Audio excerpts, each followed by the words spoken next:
திமுக அதிரடி திட்டம், பெண்களுக்கு 1000 இலவசம், வாங்கிக்கின்னு ஓட்டு போடுங்க.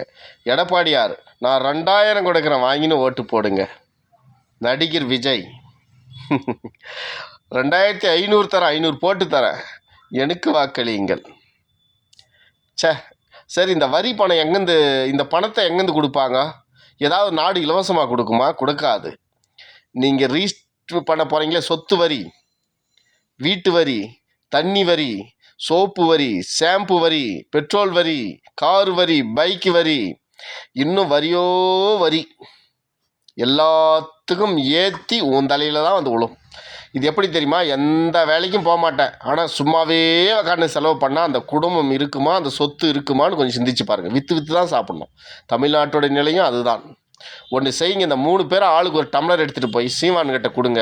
அவன் பேஞ்சு கொடுப்பான், கொஞ்சம் குடிங்க.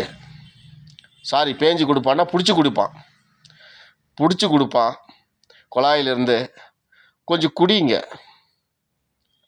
அப்போயாவது உங்களுக்கு புத்தி வருதான்னு பார்க்கலாம். ஏன் சொல்ல, அந்த ஆள் இலவசங்களை அறிவிக்கவே இல்லை. அவரும் இலவசங்களை அறிவித்தார். என்ன இலவசங்கள்? இலவச மருத்துவம். இப்போ இருக்கிற மருத்துவம் கிடையாது. தனியார் மருத்துவமனைக்கு நிகராக இலவசமாக கொடுப்பேன். தனியார் பள்ளிக்கூடங்கள், கல்வி நிலையங்களுக்கு நிகராக அடிப்படை கல்வியிலேருந்து ஆராய்ச்சி கல்வி வரைக்கும் இலவசமாக கொடுப்பேன். ஆடு மாடு மேய்ப்பதை அரசு பணியாக்குவேன், விவசாயத்தை அரசு பணியாக்குவேன். 65 வயசுக்கு மேலே ஓய்வூதியம் கொடுப்பேன் விவசாயிகளுக்கு. வீட்டிலே இருங்கடான்னு சொல்லி, இப்படி என்ன செய்ய முடியுமோ, இந்த நாட்டின் தற்சாதார பொருளாதாரம் எதை கொண்டு நிறுத்த முடியுமோ அந்த பொருளாதாரத்தை வச்சு சீமான் அறிவித்தார். இது வரைக்கும் அவர் வந்து இலவசங்கன்னு எதுவும் சொல்லலை.